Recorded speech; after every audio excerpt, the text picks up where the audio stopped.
On today's bonus episode of Locked on Wild, we roll through another Wild fan spotlight as J Sullivan talks to us about his experience as a Minnesota Wild fan.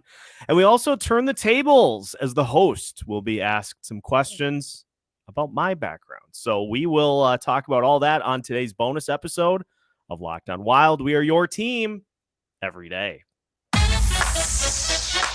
You're Locked on Wild, your daily podcast on the Minnesota Wild. Part of the Locked On Podcast Network, your team every day. Hey, this is Brandon Duham, and this is Locked on Wild. What is happening, everybody? Welcome into another episode of Locked on Wild, your daily Minnesota Wild podcast. Part of the Locked On Podcast Network, your team every day. Thank you, as always, for making Locked on Wild your first listen each and every day. Make sure you subscribe on YouTube and your favorite podcast platforms so you don't miss out on any new episodes throughout the week and so that you can hop in to the YouTube comment section and join our daily conversations. Today's episode of Locked on Wild is brought to you by Sleeper. You can download the Sleeper app and use promo code LOCKEDONNHL to get up to a $100 match on your first deposit. Terms and conditions apply. See Sleeper's terms of use for details. On today's bonus episode of Locked on Wild, J Sullivan stops by to give us his Wild fan spotlight, talking about how he has been supporting his favorite Minnesota hockey team. And he's also got a few questions for me as to how I ended up falling into being host of our favorite show. So should be a fun one here today. I'm excited for it. My name, of course, is Seth Questions, your daily Minnesota Wild insider, credentialed member of the Minnesota Wild Media Group. And as mentioned, another fan spotlight here today is J Sullivan joins us, one of the OGs on YouTube. Jay, we're so glad to have you on today's show. How's it going? It's going well, man. And hey, thank you. And shout out to Denny for getting this whole thing kickstarted. It's a great experience and doing well, man. Might as well open with one of my big curiosities is you're a credentialed media member. How did that happen? Tell us about that. Yes. So this has been something that I have really enjoyed over the course of this season, even though the win-loss record has not been what any of us had hoped that it would be. But honestly, it is a point of validation for the show, and also for me as well, having been host of Locked on Wild for the last couple of seasons, obviously to try to further the coverage that we bring on a daily basis. Best way to do that is to be able to go to XL Energy Center and see games and talk about what I see on the ice over the course of a day-to-day basis. And so this all started last year with getting the opportunity to get in for a couple of single game credentials at the end of the season, getting the opportunity to go to the last few home games of the season, I think. And I remember the day vividly. I want to say the first ever credential that I had an opportunity for was a game against the Columbus Blue Jackets a few seasons ago. And expansion brethren, perfect team to do it for. Yes, 100%. And had the opportunity, had a blast. Obviously, it was a big eye-opening moment getting up there for the first time. And so we kept it rolling after that with a couple of games down the stretch, covered the Wild against the Dallas Stars in the postseason, all of the games at the X last season, and decided why not try to further it and get to as many games as we possibly can this season. And so went for a full season and were approved for that. And it has been, honestly, like I said, it's been a lot of fun just to kind of see the inner workings of how a season goes about, because we see what happens on the ice. For those of us that watch on television at home, we see a particular set of things. Obviously the camera can only show a handful of things at one time. So getting the opportunity to say, okay, I know what we're going to see on the camera, so I'm going to try to focus on this and just watch from up above. Like the X has a great perch to games from you almost feel like you are directly over the ice. And so getting a chance to see everything unfold pretty much directly below you is great. But honestly, man, it just has been so much fun. Like, it's been way more losses this year than I would have liked to have covered. But Yeah. even leaving, like, I'll use the Ducks game in particular because that was I'm glad I was gone for that game. that was an 8:00 start. And so obviously that's on the late side. And for me, I've got to commute at this point, working on trying to get a little closer to the cities, but still being close or far enough away that I have a commute both ways. Leaving the X just after midnight and heading home, getting home about 2:45 was. Oof, that is a commute. That's yeah, it's a little bit of a drive, but honestly, like, just in kind of replaying everything that happened, I was still like, I couldn't see myself doing anything else. And so even with all that stuff, still getting excited about going to the rink, just getting an opportunity to talk about what we see for everybody that listens in. It still is just a blast. And that has, I think, been just such a fun part of this season. Again, even though the wins and the losses have been more distributed to losses this season. Hey, at least you get to be there in person officially to see him, eh? You got more reason to be there than to just see him lose. Yeah, correct. And just, you can build off of trends, get an opportunity to focus in on specific players and say, well, today I'm going to see what Kaprizov's doing. Today I'm going to see what Faber's doing. It allows you to get the full scope and to be able to say, well, yeah, we saw this on the broadcast, but I also noticed this going on kind of behind the scenes. Like, that was the big thing with that Ducks game too, was just the number of breakaway opportunities that Anaheim had. It was like, yeah, I watched the highlights. It was just a Ducks package. Pretty much. Yeah, it just was. It was something else. But honestly, like I said, I could not see myself doing anything else at this point, even with where they're at. I get excited about covering the team, and I get excited about talking about what is working, what isn't, and trying to fix some of the things that continue to go wrong for this team. There's plenty to fix. So we talked a little bit before we started recording. What is your day job? Because you do all of this on top of a day job, don't you? That is correct. Yes, I work in radio for my day job at a station down in Redwood Falls, Minnesota, a small town down in southwestern Minnesota where I live. And I do high school sports in addition to kind of overseeing all of the on-air things that happen on a radio station.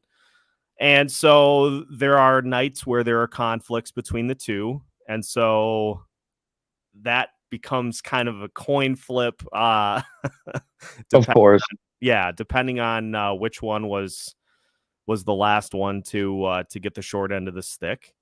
But I love that too. Like, I love being in sports. I bleed these teams that we watch on a daily basis. And so that just is a really fun part of the day too.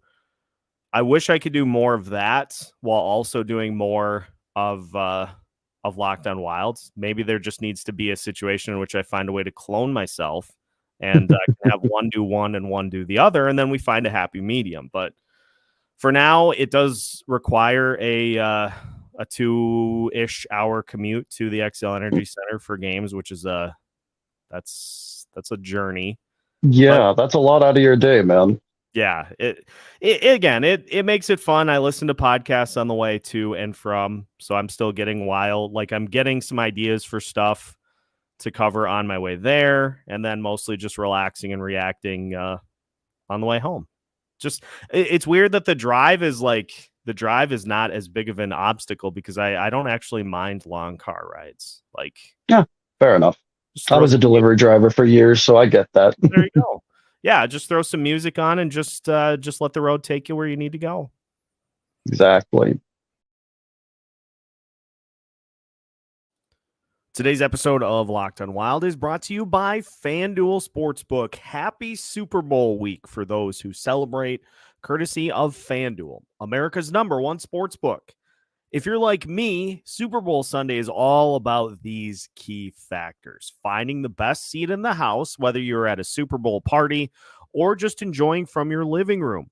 Finding the best quality snacks to keep you full throughout the game, and throwing down a couple of bets on the game as well.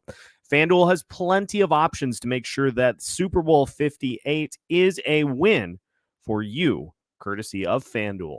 Not only can you bet on who will win Super Bowl 58, but FanDuel also has bets for which players will score a touchdown, how many points will be scored, and so much more.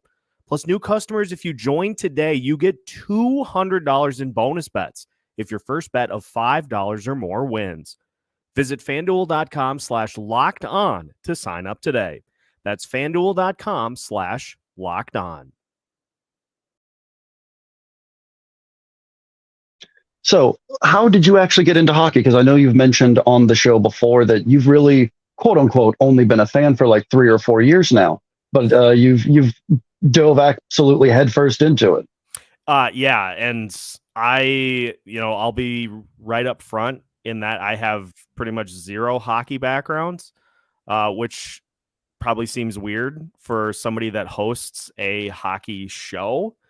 Hey, you could have fooled me, man. You've done your research already. You're a good hockey fan. You've got the background now. Well, thank you. And it comes down to, just for me, the biggest thing in just making this whole thing work was just learning how to be a host first. I think that's the biggest key to any good podcast, is just knowing how to be a host. And there have been plenty of times, especially when I was getting started doing this, and this is season number.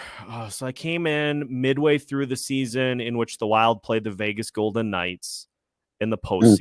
So that was 4 seasons. This will be the 4th season, 3rd year, because I started in March of 2021.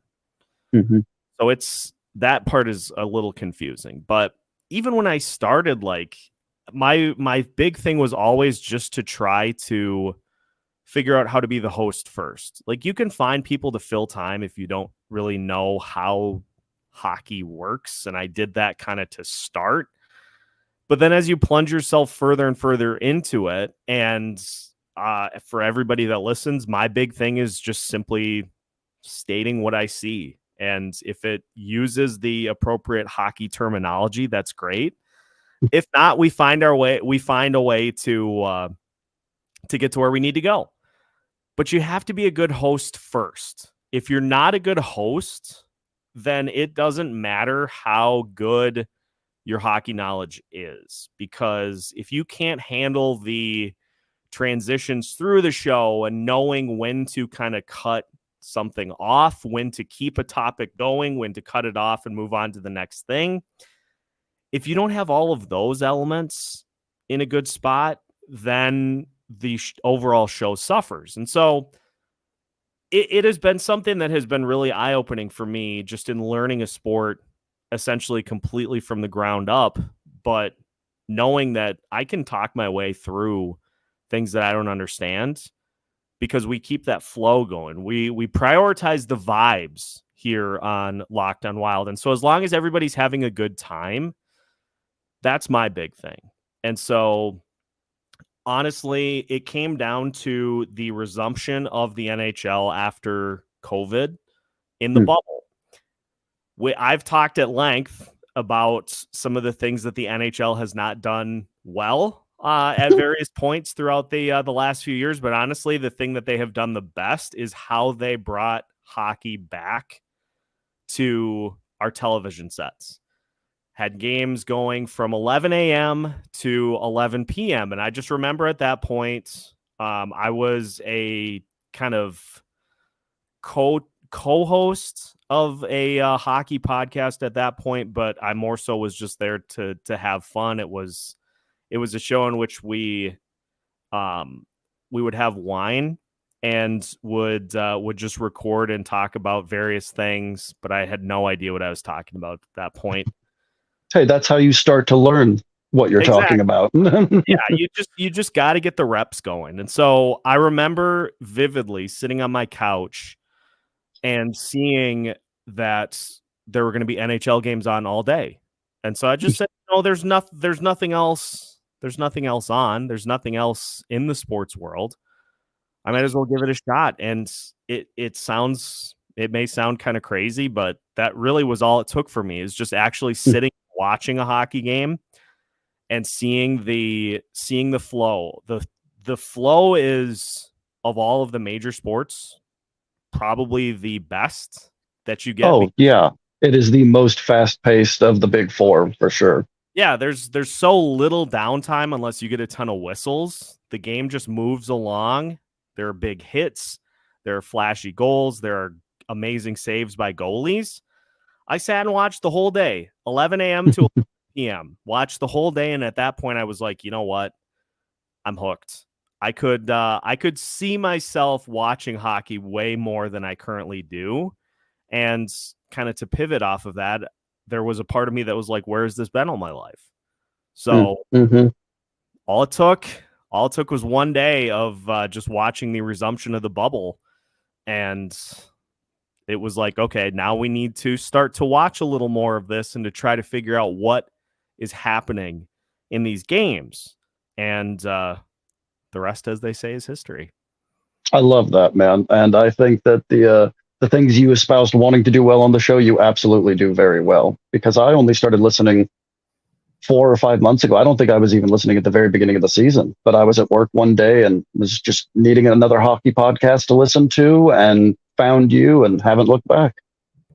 Well, we're glad to have you. We're glad to have you in amongst the loyal listeners, because honestly, and it's a big pillar of the show, and I can kind of go into a little later here the kind of backbone of what makes Locked On Wild and what makes Locked On as a network, because it's just having information readily accessible is like a huge pillar for this team. And I know that's how I ingest all my sports news, is if there's something going on that I see, like if I see the Minnesota Timberwolves send out a tweet that says such and such player is not going to play, Anthony Edwards is going to be out, I'm going to go try to find some reaction as to why that is a big deal. Like, I have my opinions as to why it is, but I'm going to go try to find somebody to tell me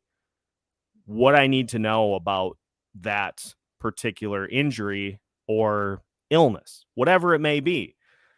And so that has been a huge pillar of this show too, is just trying to quickly get information out there. And we do that with a lot of volume. Locked On Wild is a volume show. But I think in order to be successful, you kind of have to be, because there just is so much that can happen during a season. Trades, injuries, losses, closed door meetings after games. If you are able to quickly turn content around, that gives listeners a lot of options as to what to listen to, and you just become known as kind of that voice that's going to be there when news breaks. Like, that's a big part of the show. And so it takes a lot sometimes to do that, especially during, like, I'll use last year as an example. I'm not going to talk about which time specifically, but you're in the off season and you get a notification on your phone that something has happened from a team perspective, and you may be out on the golf course or out on the boat, and that might be the last thing that you want to do, but all of those people that listen to the show are waiting for your thoughts as to why this particular thing has happened and what it means for the team going forward. So if you can be that consistent source of information for people, they'll be there for you every step of the way. And so it's a nice give and take. Like, I give you guys a ton of content because I enjoy doing it, and because I know that then is going to in turn grow this audience and is going to allow us to do stuff like this. Yeah, absolutely, man. That's why I fell in love with the podcast so quickly. Is it's very detail and fact oriented. Sure, there are plenty of op-eds in there, but that's part of what makes it good. You can't just state facts; that'd be boring. Yeah, and that's part of it too. As I have developed the hockey knowledge, is just trying to do more of the okay. Adam Beckman got called up. Where is he going to play? Where does he fit in? Why is it important for him to be getting an opportunity with the NHL team right now? Just being able to give a little bit more, as opposed to simply just here's what happened. That, just trying to personalize it a little bit more has been a nice fun part of this journey too. Yeah, absolutely, absolutely. So one of the fun questions I have written down here: do you have a favorite piece of Wild memorabilia or gear? At this point, actually, yes, I do. I'm glad you asked this question because this predated even my my hockey fandom, but it is still, and I'll have to, I don't know where I put it at this point. So the Minnesota Wild came through town for their summer road trip. This was years ago. This was probably 5 or 6 years ago at this point. It might even have been longer than that. And they worked with our station to kind of promote the event. And then we were there doing a broadcast. I had a fledgling sports show at that point, but it mostly focused on Vikings, Twins, and Timberwolves. And they gave me a stick, a commemorative stick that was signed by every single player on the team. That is amazing. Actually, I think it's behind me. Give me 2 seconds. I'm going to go grab it. Do it.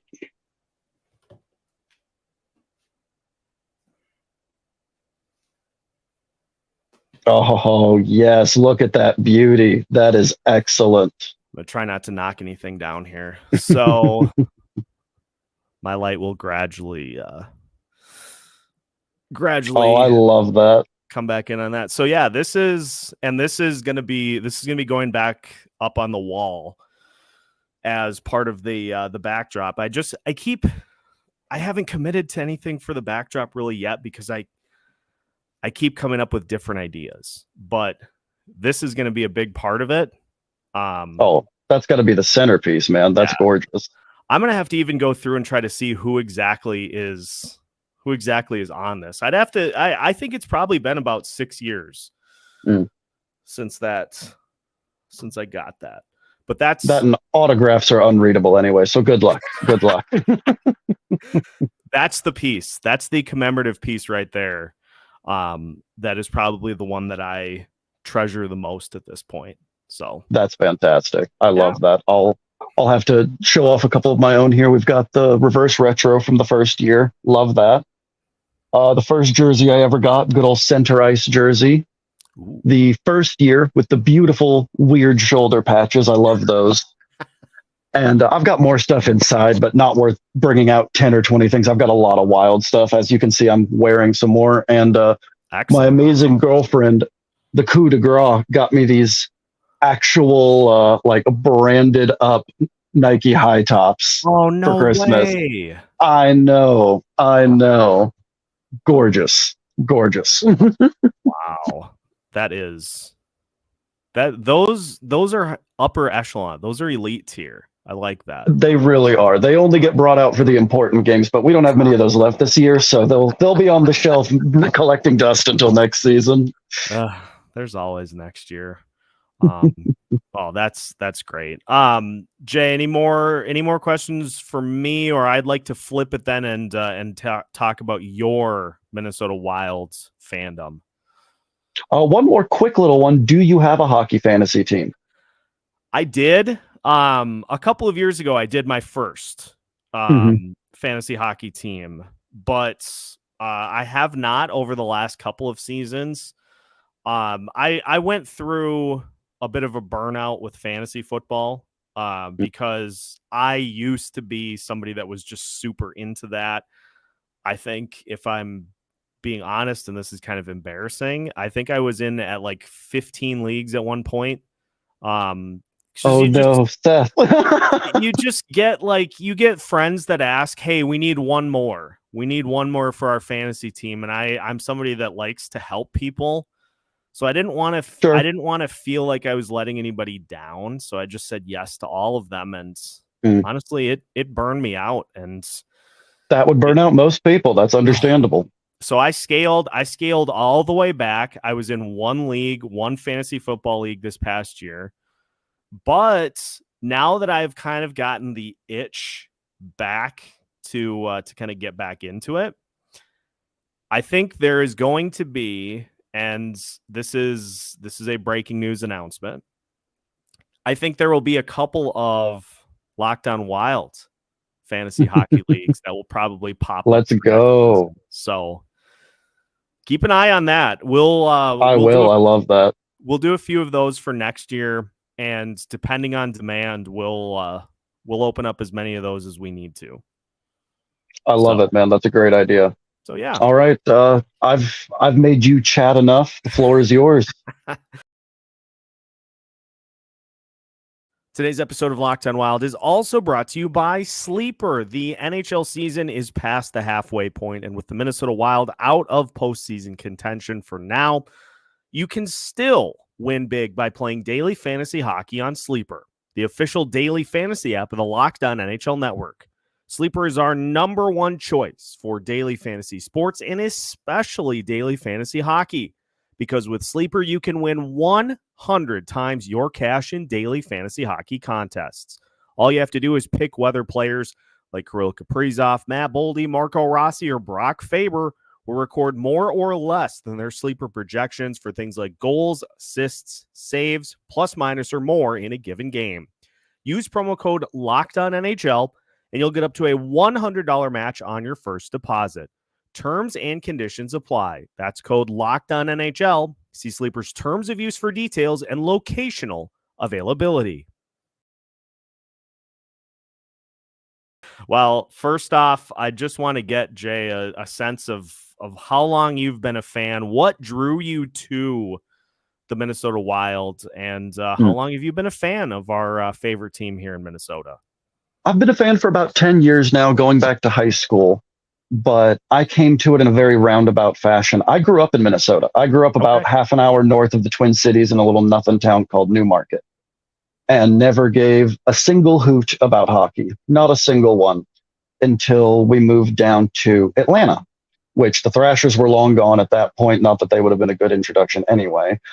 And one of my best friends, a guy named Kevin, still best friends to this day, 10, 15 years later, just kind of bullied me into playing the NHL video games with him and then started bullying me into watching hockey with him.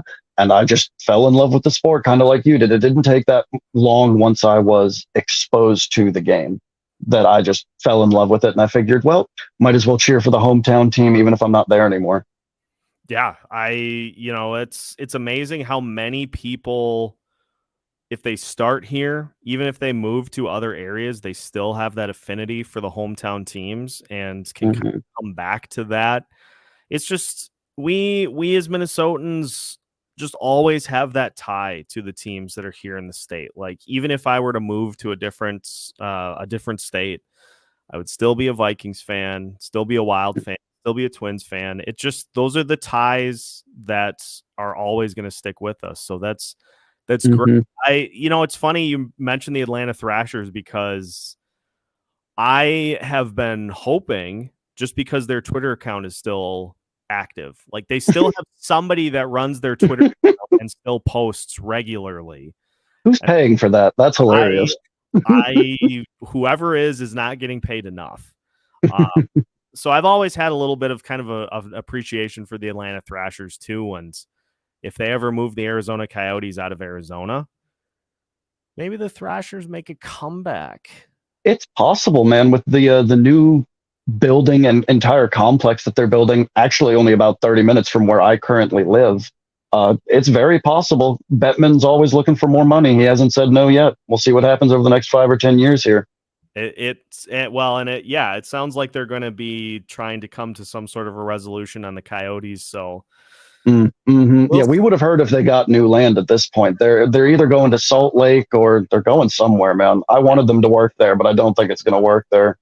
It just seems like more and more that we're going to be seeing them head somewhere else. It's unfortunate, but dollar signs are what drive it. Yeah, better teams have had less amount of time to make a franchise work and been moved. So, yeah, 100%. What have been the things that have gotten you through this season? Obviously, it has been a struggle. There have been some bright moments, but for the most part, it's been a trudge through the first 50 games of the season. So what have been some of the things that you have been able to lean on from a particular player spotlight or just things in general that have helped you get through these the first 2/3 of the season? Knowing it was coming definitely helped. Knowing that we had 2 or 3 years of just ridiculous dead cap space. I still say we should have only bought out Suter and just ridden the Parisi contract, but it is what it is. Yeah. But Rossi and Faber, man, I'll say it just like everyone else has, just like you have. They have absolutely been the highlight of the season. The fact that we haven't had rookies like this since Kaprizov, and he was the first rookie we had like that in about a decade. So it's phenomenal to have a couple of players like that who can eat up some ice time, who can score, maybe not every game, but they're both on a 40 or 50 point pace, and that's better than I thought either of them were going to do this year. So that's fantastic. Yeah, and they're easy to root for. I mean, they're hard workers. Like, they exemplify everything that you would like in players. Is somebody that shows up to the rink every day, is going to give it 100% every time. Side note, how weird is it going to be to see Zach Parisi in an Avs jersey? You know, we're not going to have to see him in the playoffs. We don't have to pay that much attention to it. It's fine. Touche. Very good point. That was well played. And I saw Alex tweet about this today too. Imagine, or no, it was in the YouTube comments. Imagine Parisi v Suter in the postseason. Again, that could be very fun. Something we'll be watching. We won't be actively participating in. We'll be watching it, but you know, that's how she goes. I guess I'd have to cheer for the Avs because Parisi at least left with a smile on his face. No real ill will towards Suter, but I'm sure you have done your research on it at this point that he left very unhappy after that buyout. Oh yeah.